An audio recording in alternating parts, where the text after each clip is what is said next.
age gives you the war wounds, which actually I think from a leadership perspective and being able to come into an organisation and hold a level of calm around, different things that are going on is a tick. But currency in what you do doesn't matter how long your career's been, but it's how you're staying current.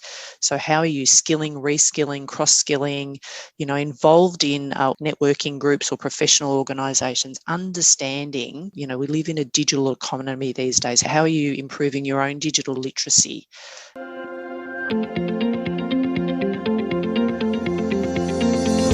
Hi, I'm Renata Bernardi, and this is the Job Hunting Podcast, where I interview experts and professionals and discuss issues that are important for job hunters and those who are working to advance their careers. So make sure that you subscribe and follow, and let's dive right in. Donna Burr started her career as an accountant, working in assurance and advisory in a large consulting firm, and she used training and development and the opportunities that she had as an accountant to train other accountants as a stepping stone to change her career and move into human resource management. She then worked in human resources for many years and acquired a wide range of experiences nationally in Australia and globally, working with financial services, manufacturing, utilities, the not-for-profit sector. And then eventually she decided to make yet another career change. And today, Donna is a partner with Watermark Interim Management. She is a senior level interim executive partner. And then Donna decided to make yet another change. She's an partner in a executive search firm, and she specialized in finding interim executives that are keen to work for organizations for a short period of time. So it's a growing area both in Australia and worldwide. There are parts of the world, especially in the UK, where interim executives is well established. And that's her expertise. But today, what we're going to talk about is Donna's ability and experience in not only personally having had those career changes, but helping her job candidates go through career changes as well.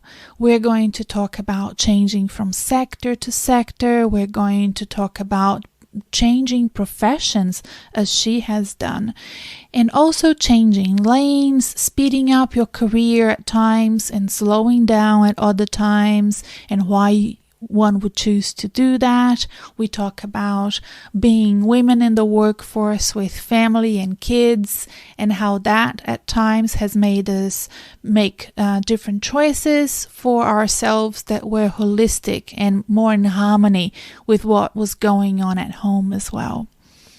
And she will also talk about her experience right now in 2021 working with her clients, businesses in Australia, most importantly in Melbourne, Victoria, and what she's seeing in the market and what is her intelligence telling us that she can share with us about traits and talents that are being sought after. So that's towards the end of our conversation.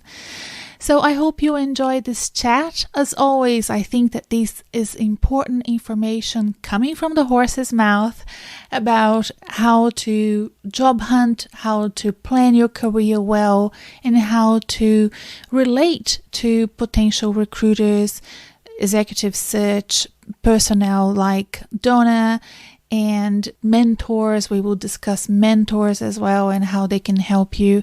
And of course, you have me. You have this podcast here to support you. And if you decide to take it a step further and speed up your results with a coach, you can get in touch with me. Go to my website, renatabernardi.com. Find me, check out my services there. Or if you want to do one-on-one coaching, get in touch and let's have a discussion. But for now, enjoy this chat. There we go. How are you? I'm good. How are you? Good. You have a very nice painting behind you. Was that there before? I don't remember it. Possibly not. This was a bit of a COVID project to make the study a place where we wanted to come to. She's an artist down at Sandringham, down your way. Oh, really? Kirsten Jackson. I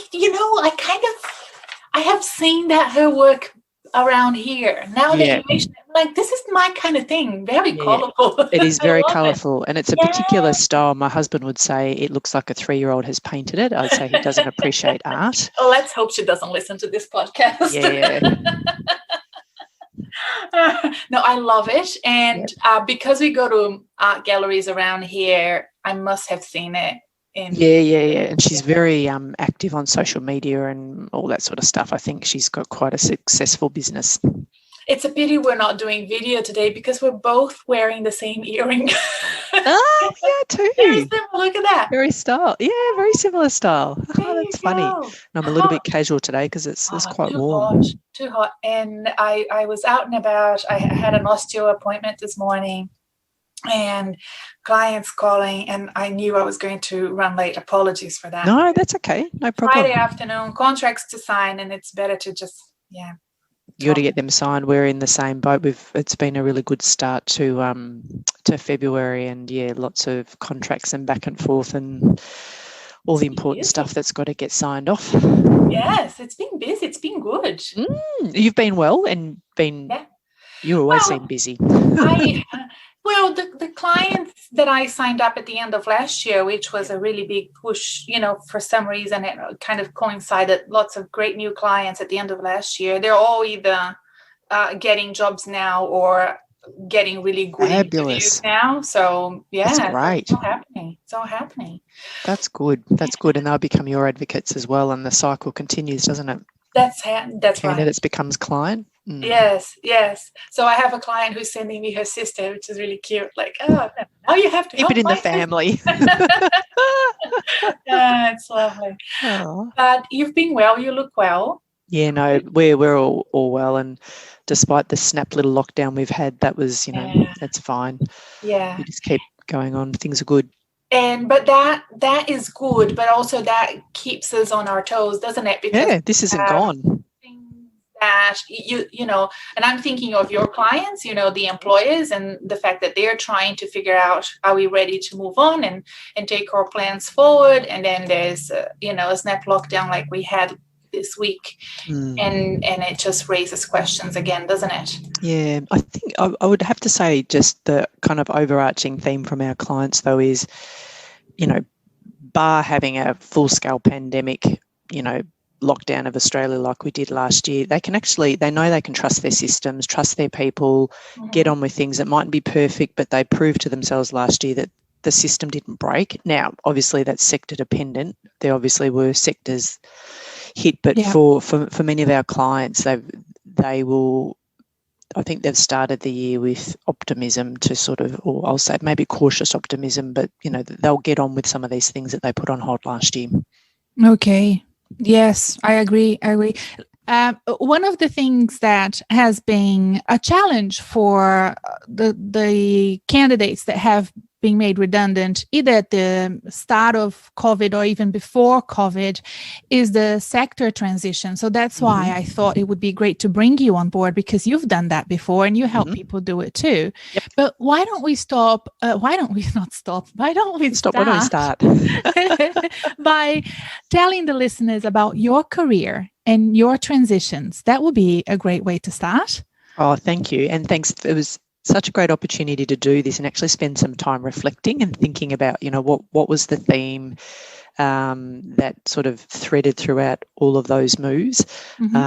And look, and really short summary of my background, I kind of see it in 3 parts, my professional background. Firstly, in the professional services, auditing, kind of risk consulting space, then transitioning to human resources, if you like, as a discipline, but more in the corporate sector, so out of professional services, and I'll talk about that transition, and then into executive interim recruitment, which, is really a lot of problem solving. And it's probably the problem solving piece that for me it was at the heart of all of this. I love kind of understanding why, curious about what works, why things work, as one. Two is probably a bit of a service mentality. So at service, so really that probably started when I was, working part-time at a supermarket in high school. You kind of learned about those customer service skills there. And I think that partnering and service mentality has stood me in great stead through all of the transitions that I've made to really understand, accept, and then execution focus. I like getting stuff done. And, multitasking, what's that expression? Give a busy person, the task and they will get it done. That is certainly my focus. I love solving the problem and getting things done. And I think those three skills, themes, traits, if you like, were transferable across sector and across role. Really, if I go back to the professional services and auditing, it's such a privilege to be in a business, learn about risk process and how things worked. And you were constantly sort of, facing kind of problems there. And that sort of really piqued my interest. The human resources piece, again, is, solving problems in a different way. But I guess the grounding in professional services and the discipline, if you like, for a chartered accountant has stood me well in making that. I think in just really coming at those people problems from a business lens, and really, and then, into interim executive, again, it is all about problem solving and execution focus. And I think, having been in the business, in the roles, in the organisations, understanding the problems that senior executives are faced with serves me well on this side of the fence, if you like, to actually help them. I understand it, I get it, can talk their language, and we can find the right people to help them. So, I feel very lucky with all of that. But in preparing for today, it was really, I think it's those three things. It was really the problem solving, the relationship client service focus, and then just execution, getting it done. So those are the strengths that took you from one sector to another, one industry to another. How did you actually do it, and why? What was behind the decision to take you from being an accountant to being in HR? That's a big jump, isn't it? Yeah.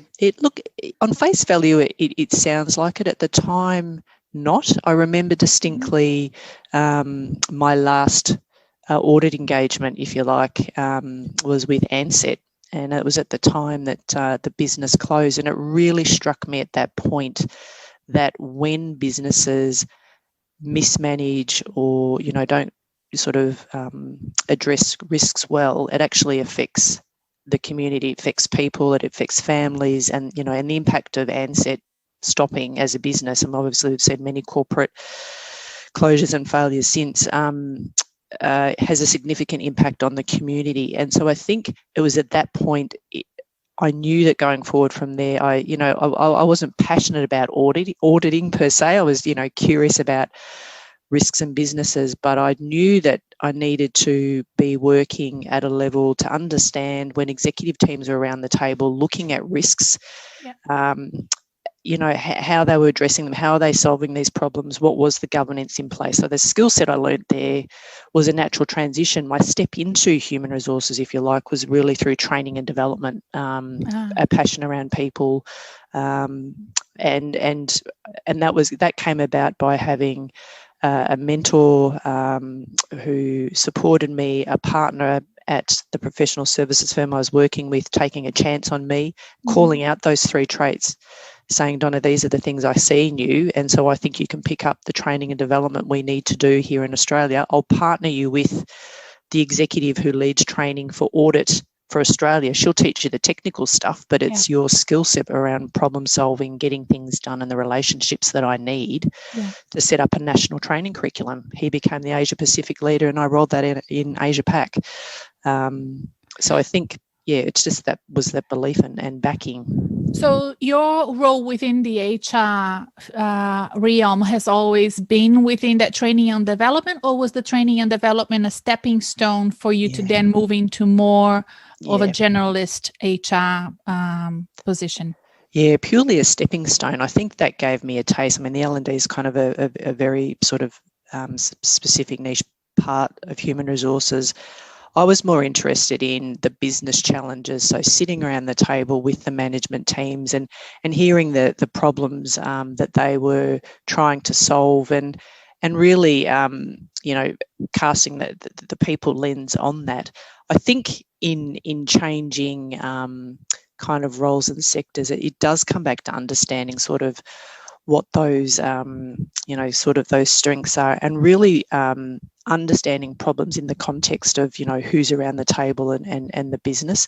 I think too often, and I see this in my role now, people come to those sort of conversations with, well, I'm the HR person and this is how we solve it, without really kind of going, well, we're a business, what are the risks we're managing, what are the people impacts, what are the customer impacts, And yes, you might have the kind of expertise in a particular area to then help solve that, but it's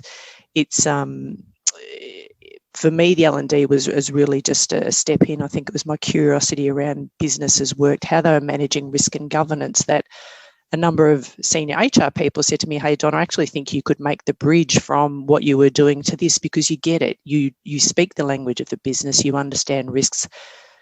The people stuff, the end-to-end people cycle, you can learn that, but you naturally are actually focused around how businesses tick and work. And that probably was played back to me and felt like a natural move. So many people said, gosh, how do you make the move? But actually that was kind of a natural move of, again, that the problem solving, the curiosity, and really understanding kind of what made businesses tick. Yeah. This idea of playing it back to you and of you having that mentor that then identified your superpower, as you say, you like to use that word. Yep. Did it surprise you, or was it something that you already knew about yourself and it was just great to have that reinforced? Because not many people have the support of mentors. And one of the things that I want to empower professionals to do is to do that self-reflection where they can identify their superpowers, their strengths, and not rely on other people. I mean, ideally, of course, we know that having mentors and great leaders in an organization correlates with career advancement, career promotions, and all of that. But it's not always there. Yeah, no, agreed. I think at that particular time, I hadn't consciously thought about it that way until he articulated it so concisely. I thought, yeah, that's exactly what I've intuitively been doing, but I just hadn't consciously put the words around that. And that thing sort of gave me a frame as I was, people would ask you what your strengths are and so forth, that it's a constant theme that's come through my career. What I would say to people who are trying to work out what their strengths are is, and we sort of say this to the executives that I work with, is pick 2 or 3 people who are, so you mightn't have the luxury of the mentor, but pick 2 or 3 people who are your friendlies, who are people that you've worked with, that you've trusted over a period of time, who know you both as a person and actually have seen you sort of in a professional context, and ask them what they would see as your superpowers. If they had a job, what is it that they'd pick up the phone and call you for? So that would be one. And the other thing is, if people are doing their own self-reflection, if they think about their professional career, what is it time and time again that the businesses or the executives they've been working with throw to them? What problems are continually thrown their way to solve? And I guarantee the combination of those two, there will be a theme there, whether around the strengths of that individual, because it will have played out. We find, often in potentially in larger organisations, people often get moved around to different divisions to do the same thing. And so, I think that's a way that people can sort of think about, what their strengths are. Yes. I think to add to that, because I remember when I did that exercise for the first time, I was very young. And the words that people used to describe me or to, to explain what my strengths were, I didn't like them.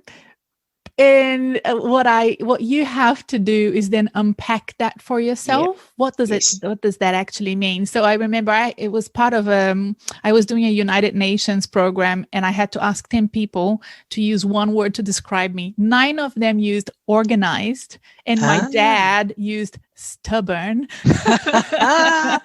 As only those close and to you I'm can. like, I want to be a leader. Those are two dumb words to use. And that, a few years later, I translated stubbornness to stamina and persistence, which, is so important when you're running projects, when you're running businesses. You have to have that stubbornness.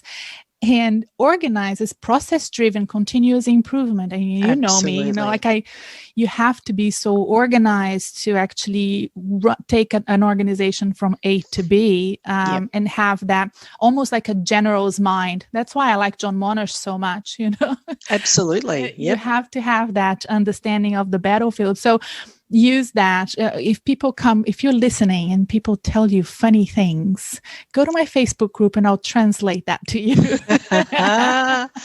It's so true. And, sometimes it's hard to hear that information or sometimes what gets played back to you is the most obvious things. And you kind of go, of course, of course that's a strength. That's just what I do. And it's almost bringing what sort of you unconsciously do into your kind of consciousness, if you like.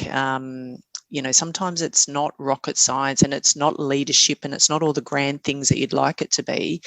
But I think you need to kind of take that feedback on with interest and curiosity and listen, as you say, spend some time kind of reflecting on it, because it's telling, right? It's what people have seen over a long period of time. And if you're sort of true to yourself and what your strengths are, those things will continue to sort of come out. So, yeah. That's right. And then you made another transition from HR to executive search. Now, explain the terminology executive search for the listeners, because I like to use the word headhunter, but I think headhunting is very 90s, And I'm sure I have a feeling the executive search professionals don't like that word anymore, do they? Yeah, no, I mean, I think the headhunting, I guess, is one approach you can take to executive search in terms of sort of targeting and approaching particular people in roles for executive roles. But executive search is, executive search businesses partner with organisations to, one, understand, strategy, business, state of play, what their needs are, and are engaged then to find executives to come into that organisation. And the search process, if you like, to find those people is extensive. For some search businesses, that's a global search. They have research departments who are well networked, and sometimes the roles and the asks are quite niche. But executive search is typically engaging a third party to go out and find you a diverse range of executive candidates. And executive can look different in different organisations. For us, it's typically a salary that's over the 220K mark on a permanent basis. But and find a diverse long list, short list of candidates to present who would be open to a conversation, with that organisation and going forward. Yeah. My particular passion is in the interim space, so actually working with clients who call us typically in a crisis because they might be going to market for that permanent executive, but for whatever reason there is a short-term need to fill the role while they do that. Could be that somebody's left in a hurry, could be a transformation project that's gone awry, and we need to turn those assignments around in 3 or 4 days. And hence, I guess, to partly answer your question about the transition, is the execution focus. It's the catching the problem, the service to our client, and then quickly turning that around. Probably ticks off my 3 strengths, to be honest. So when Jacinta, who I work with here in Melbourne, when we initially spoke about, we were talking, met early on and built a relationship there and talked about me joining her at Watermark, I sort of thought, executive search, like, how I don't have any experience in that. Like, how could I be of any value? And she said, "Are you kidding me?" Mm-hmm. She said, "You're great at problem solving. You've sat in the shoe of our clients that we're speaking with. So you get their problems, you get their language. And she said, you're great at delivering, and we've got to turn these things around in 3 or 4 days. She said, why do you think you couldn't do this? So I've joined, and here I am 3 years later, and love it. And it is, and I think probably for the first time in all of my career, it really feels like the coming together of all the different experiences and those strengths really being able to come to play. And I think if I think about from an energy effort, it just feels comfortable and easy, good use of my energy. It's I get energized by, it's probably the word, not energy sapping. Yeah. And Donna, now you are seeing lots of professionals every day. Mm-hmm. Some of them are genuinely interested in entering. Others are looking for whatever type of work they can find, and they see entering as a stepping stone, let's say. But regardless of that, because we have an interview on this podcast with Jacinta where we talk about entering, so I'm going to leave that on the side. Perfect. And let people know that the episode is there. They can search for it on the episode show notes. I'll have a link below. But what I'm interested to know is how you and your peers support executives that have come to you, especially recently, from sectors that have disappeared. Yep. And also there are specific professions that are not as much in high demand as they used to be because of the changes and the volatility and the uncertainty in the market. So we have the two things happening. We have sectors that are feeling the grunt, and we have professionals from specific expertise that are not in high demand. How do you help them? Yeah, it's a really great question, and COVID certainly has really created divides for different sectors. So if I start on we often get asked, how do I change sectors? If I've been, agnostic of sort of COVID and sectors that are sort of come into demand and those that don't, but if I've been in the energy sector for all of my career and I want to move to financial services, or I want to move into not-for-profit, how do I do that? Too often we find executives fronting up to conversations in those sectors where they basically, talk about, here's what I've got to offer. And we always say, think about a couple of things. Think about the problems that sector's facing. Do your research, understand what is going on. If it's aged care you're going into, have you read some of the standards that have come down through assisting council around the recommendations to aged care? Think about the problems that they are facing and grappling with. For one, do your research around, sort of people in that sector. Who are they? What's going on? Who's moving? Are there people in that sector that you can meet with, tap into? Are there professional bodies that you should be connected to within that sector to understand? This is all kind of building up to how do you build a new network in the sector that you're trying to approach. So it's partly the research, partly sort of are there, networking with people in that sector. And then I think it's coming down to what are some of the problems they're solving and how are your skills transferable? So yes, I'm big on superpowers, and the way that we often take sector off the table when we're having conversations with our clients and trying to introduce a candidate into an organisation is the problem what's at the heart of the problem that they're trying to solve, and what are the skills or superpowers they need to solve that. And in fact, if that client's already been trying to solve that problem with skills in sector, there wouldn't actually be a smart thing to do to get a fresh perspective from somebody who's solved a similar problem, different context, different sector, but has solved it over here, to come in and give a different view. Usually we can make some progress on that front. But then, to your point, what it comes down to, for people who have found themselves out of roles in a particular sector, is coming back to the conversation we started with. What are your strengths? What are your superpowers? Because when you can articulate what your superpowers are, and you can assure a client or play back to a client the problems that they're facing or how you understand it. Again, you don't have to be an expert in the sector, but you've got to take the time to actually understand and marry how your superpowers can come and support them. Yeah, that problem sounds like when I was, over here doing X, this is how we solve that. And I imagine, you're probably grappling with A, B, and C. Clients listen. They've been heard. People want to be heard. So, there's a couple of things in there, but I think around the sector that you're pursuing, pick the one that you're interested in, do your research, understand kind of the issues facing it, the people in there that you might be able to network with, professional bodies or networking groups you could get involved with to really open that connection there. And then really, from a personal perspective, a real inventory of what your strengths and superpowers are. And then I think you're in a position to open up a conversation and sort of get the sector piece off the table.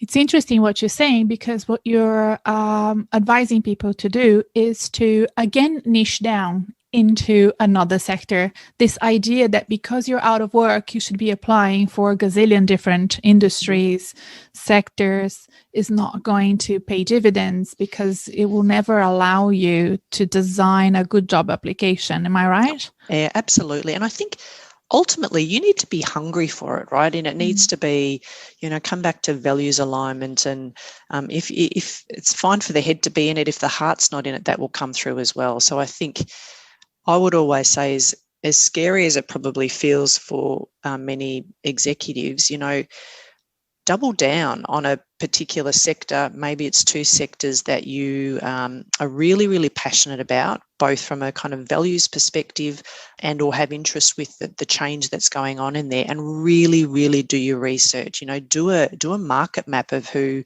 some of the key companies are in there, some of the growth businesses that are, doing really well and doing some interesting change. Depending on what your superpowers are, you'll gravitate to certain companies. But, I think there's a discipline too. I think sometimes people say it's all a bit too hard. You have to put in the hard work. No one's more interested in you finding a job than you. It's not a recruiter's job. It's not your friend's job. It's not your network's job to find you the role. You need to do the hard work. And so, we would, I'll just replay another comment that we often hear from executives when they front up, and I understand the place that this is coming from, but when I say to them, tell me about your superpowers, they say, well, I can do anything. It's like, well, you can't do anything. I have no doubt that you have burning ambitions and that you're highly capable in your area, but you can't do anything. And in fact, fronting up to a prospective employer telling them that you can do anything is not helpful. People, the tighter you can be about your strengths, superpower, how you can help solve problems, the more likely it is that people will, one, your network will be able to help you, but two, an employer will be able to see where, you could potentially fit. Yeah.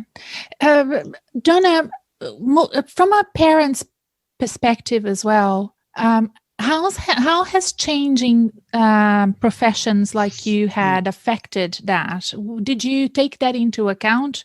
Was it part of your career plan or life plan to say, okay, now this is going to be more of it's a lifestyle change for me as well as a professional change? Yeah. Or that didn't really matter to you? Because I'm saying this because I do have quite a lot of listeners, female listeners. Mm-hmm. The podcast is 50-50, but the followers I have on social media tend to be more female than male.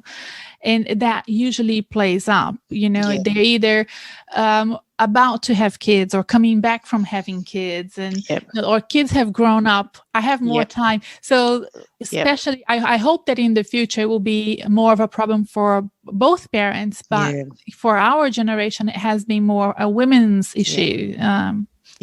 Did that play a part? Yes, look, yes, it did. I mean, of course, as I was moving into various roles and having children, that I've one daughter, and she's 11 now. And I think throughout, from the time that she was born, I'd worked everything from 2 days, 2.5, 3 days, job share, full-time, remotely, in the office. You name the combination, I did it. And did that play a part? Yes, I think I think my, if I be quite open, my last role prior to moving into what I'm doing now, I did take a 6-month career break because I'd burnt out. I'd actually got the combination and balance wrong. So without a doubt, everybody needs to do their kind of audit and inventory of, if I can use that language, with their partner or significant other, or if they're a single parent, around, what energy and capacity they've got for work. Time's finite. And I always say, when you're spending time something, you're trading it off somewhere else. And you need to consciously be aware that you're trading that off. And that was probably a hard lesson I learned at one point, which had a health impact, but, we recover from those things.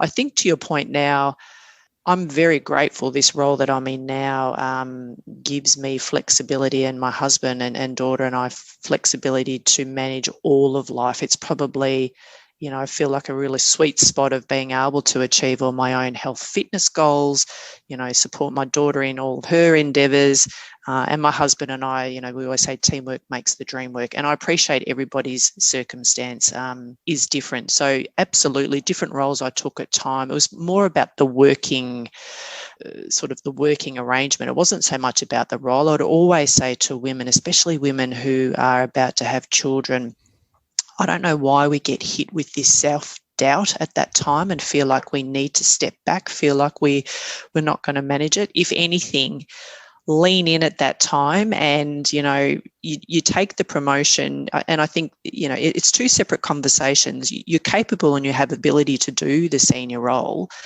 How much time and the working arrangement and the flexibility you need to kind of deliver to that role is a very different question. And so, if you're only able to work 3 days a week for a point in time, or, I think clearly COVID's taught us, that balance of working remotely and in the office now, I think that's really, changed the dial and the conversation. Work out the boundaries that work for you, be really clear on them, and do not be apologetic for them. If there's something that I don't really have regrets, but if there's something I wish I'd done differently, was not being so apologetic of wanting to work part-time and almost allowing the opportunity to step down a role or a level because I could only work part-time. And in hindsight, I wish I had lent in and stayed, true, I was capable to do the role, but it was about at that point in time, and it's temporary. We know things change, right? Regardless of whether you have children, whether you volunteer, for a not-for-profit, or whether you,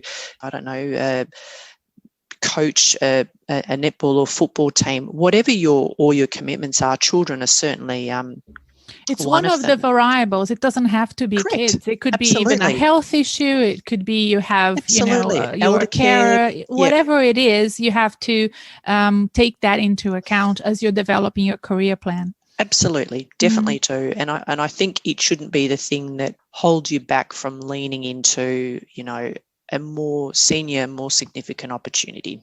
I think they're two separate conversations. And then we reach the stage where I am at now, where I have nothing to worry about. My kids are, I think I don't, at least not for now. My kids are all grown up, and I have a lot of time and I have a lot of energy to work as well. I have clients and people that I know that have reached that stage, and they have found it harder to look for work. They have found that they don't know how to place themselves. There are issues there of ageism that they have encountered. And as clients, we work very much to address them and build strategies around them. But at the same time, you have people that are ready to work pretty much full time. I see myself like I've never been. I think the last time I had this much energy was when I was in my 20s, and now I have all this energy and all this time. So there is no need, and correct me if I'm wrong, to opt into interim work or portfolio work if you have the stamina and the energy, the time, and sometimes maybe the need financially Yeah. or for another reason to have a full-time employment if you are in your late 40s, 50s, and even 60s, right? How do you support clients that are older? Because I'm assuming most of your candidates are of that age. Yeah, absolutely. I think the average is certainly kind of 50 plus, late 50s, coming into early 60s. Two things always, and I think the ageism is real for many people, and experienced, and often having conversations about that. Two ways or two things that come to mind to sort of get that off the table or address it. And the one that I think is most important is currency. Often I hear, so I'm meeting with a CFO, they're like, well, I've been a CFO for 40 years. I've got 40 years of experience. And I go, that's great. So that gives me kind of depth in your trade. But talk to me about the last 3 to 5 years. What are the problems you've solved? How are you getting across digitization in your area of expertise? What are some of the changes that are going on that you're seeing? What are some of the big organizations doing with their finance functions? What are the global issues that are impacting CFOs these days? And then, I hear nothing, or I hear bits and pieces. So you have to own that, regardless of your age. So age gives you the war wounds, which actually I think from a leadership perspective and being able to come into an organisation and hold a level of calm around, different things that are going on is a tick. But currency in what you do doesn't matter how long your career's been, but it's how you're staying current. So how are you skilling, reskilling, cross-skilling, involved in organisations, in like networking groups or professional organisations, understanding, we live in a digital economy these days. How are you improving your own digital literacy? No use kind of rocking up and, fiddling around with Zoom and not being able to connect to a meeting. You'll appear like an old fuddy-duddy. And again, it's not about being the expert in all of these things either. It's about literacy, and it's about showing curiosity and currency in doing that. So, I get really buoyed when I meet an executive who may not have been employed in permanent role, but you know what? They are keeping their Monday to Friday busy, and not busy for the sake of it. They're being very disciplined about two things. One is around that currency, and being seen at particular events, speaking to particular people. So they've got something interesting to talk about and talk to when they're meeting with would-be employers. The other thing is networking. We always say to our executives, your networks and the strength of your networks will absolutely be a lead indicator of your success in finding your next role. Today, more so than, I think it's sort of, for me, it feels like it's exponential, but those networks of, your allies and your competitors are, 1 or 2 degrees of separation. And so with the like of LinkedIn, and I know you do, some fabulous work there with people's digital presence rather, and sort of networking through LinkedIn, Renata, it is absolutely key. And I think at an executive level, when you get, regardless if it's full-time or interim employment, whatever you're getting into, but your brand out to market is key. How you're keeping those networks current and keeping connected. It's that give and get relationship. It's not fronting up to your network expecting them to get you a job, but what can you give into that network, and how are you? We always say, don't leave it on the table. If you're in the market for a job, you need to let your network know that you're in the market, for a job, and what they can refer to you, or, do they know others who might need your skill set? Like we always say, don't front up to those networking conversations just for a chit chat, and then in the last 5 minutes stumble over the fact that you really do need a job. And here's what you do, go to that with purpose. We always say if someone's agreed to meet you, they probably genuinely want to help you. So, help them help you by letting them know, what it is you need. So I think networks and leveraging those and the currency of your skills is key. Donna, and I think sort of getting to the tail end of this chat, which is lovely. I love hearing you talk. You're so good. But I think we need to talk about the situation right now with your the intelligence that you can share with the listeners about the job market. we are in Melbourne, Australia, so of course, it's very specific. But I hope that people around Australia and in other parts of the world can use this as a sample of, of what's happening and what could happen in a country where COVID is more or less under control. Vaccines are starting to roll out. We have been in very hard lockdown for most of 2020 here in Melbourne. What are you seeing now? What's trending now for your clients, the employers that are looking for workers in 2021?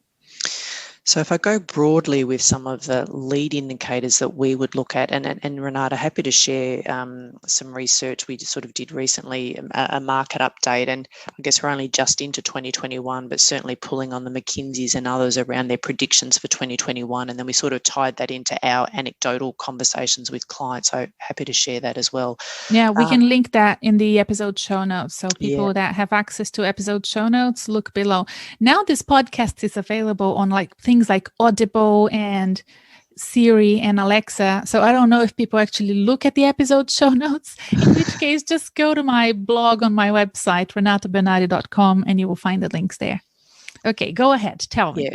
But certainly in January and actually I think it was from November last year, the number of roles that are being posted, so job adverts through Seek, the Australian Bureau of Statistics, if you sort of follow that, it sort of crashed and fell off a cliff in March of 2020, not surprisingly, and started to rebuild. But November, December, January, we saw a number of postings of roles go up. And of course, that's not just at the executive end, that's all end of employment. And I think it was November 2020, year on year, there was growth. So the market certainly bounced back. Now, clearly there are sectors that, hospitality, some of the kind of entertainment sector, some of retail's sort of skyrocketed. Education with international students impacted. And, of course, those sectors will be a long time coming back. But if you sort of said to me, health, government, manufacturing, some of those ones that you've highlighted and many of your listeners will be in, they're bouncing back. And anecdotally, I think the conversations our clients, or the overarching themes coming from the conversations with our clients, are that 2020 showed that they can rely on their technology, they can rely on their people, they can rely on the systems. It wasn't perfect, but the things that they had to do at short notice and scale a workforce offsite and bring people back in completely, launch a different proposition to connect with their customer base, offer a very different experience in a world where we're in lockdown.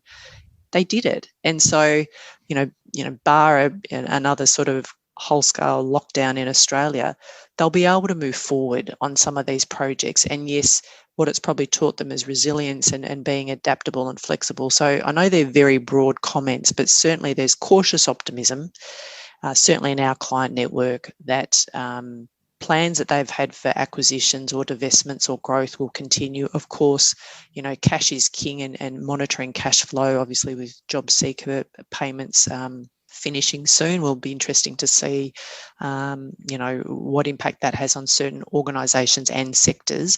But certainly cautious optimism. Our clients are, looking forward.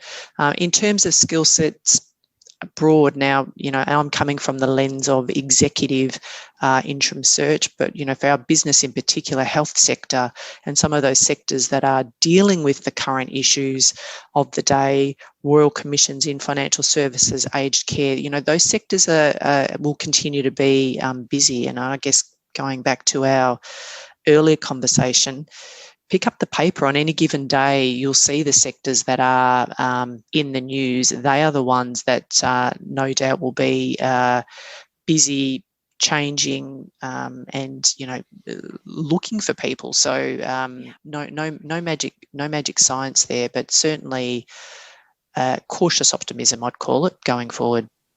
It's really funny because this week we're recording this when Facebook pulled out all the news from its platform. Yes. And I'm thinking, who reads the news on Facebook anyway?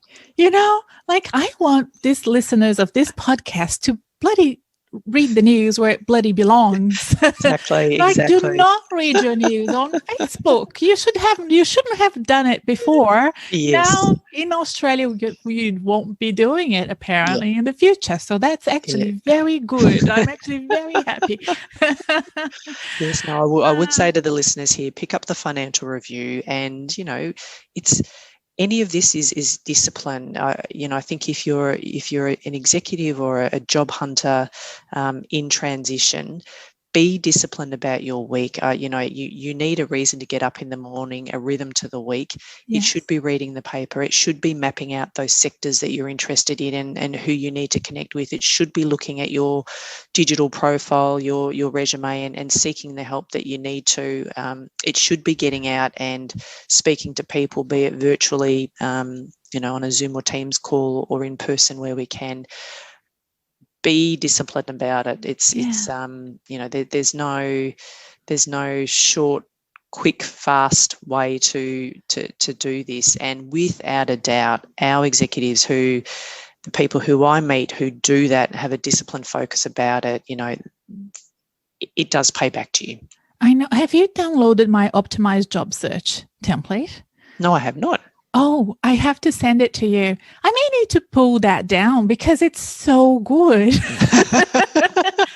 Will not hire me after they have that thing. It is a freebie on my website. Oh, and you're so giving and generous with your tools. Last month, over 600 people downloaded that optimized job search. It is so good, and it's exactly that. It creates an optimized job search routine for you, and I offer 3 different schedules. One for people that are job searching full-time, another one if you're job searching part-time, or a light version. Let's say you have a full-time job, or you have kids, or you have something else on, and you can only do a little bit during the week. Yep. And it kind of picks up on the best ways to do it, the best days to do it, so you don't spend time. That is gold dust. That really is, and it's such an important I'll send you the link rhythm. So you can give it to your candidates. I absolutely will. It's the thing that I think, in speaking to our executive network, when they've come out of a role and and the emotions sometimes that's surrounded with that they find it difficult to get back into, when they haven't got that routine of getting up and going to work each day. Finding those new patterns can be difficult. So actually putting some structure around that, I think, is really helpful. A lot of the people, not a lot because it's not a big group, but the people that have signed up for the group coaching program that starts this week have downloaded this thing first, and they started working on it, and then they're like, oh no, okay, let's do the group coaching. So I'll send it to you. Please do. Anything else you would like to leave as the final thoughts or ideas for the listeners of this podcast? Yeah, look, I think for those who've been, on the job hunt for a while, take a deep breath and, surround yourself with, some true partners and supporters to keep you buoyed up, because I absolutely can empathise and compassionate towards. It's tough. The market is competitive, and it can be very frustrating and demoralizing sometimes when you're either getting knockbacks or you just feel like you're not anchoring. But the things we've spoken about today, I think keep the discipline there, keep the pattern, belief in yourself, surround yourself with people who will prop you up when you need that propping, and I do strongly believe that if you do focus on all those things, you'll start seeing the leads, and the conversations will absolutely happen. Excellent. Donna, thank you so much for your time. Thank you, Renata, and thank you for all the amazing work that you do. We love working with you. You've got your heart and passion squarely in the court of the executive job hunter, and I think you just do such an amazing job. So thank you for the opportunity to have a chat today. My pleasure. Hi, I'm popping in again to remind you that Donna and I spoke briefly about the optimized job search schedule, there is also a workshop. It's a 2-part workshop that I recorded at the end of 2020, and it's available for you to watch on demand. There's a link to it on the episode show notes. So go to the episode show notes here on wherever you found us, iTunes, Spotify, or go to my blog, renatabernardi.com/blog. Search for this podcast, and all the links we discuss are in the blog, and you will then be able to access the optimized job search schedule. And if you want to go a step further, you can watch the workshop and make even more use of that schedule and get a bit more of me and my advice. Bye for now.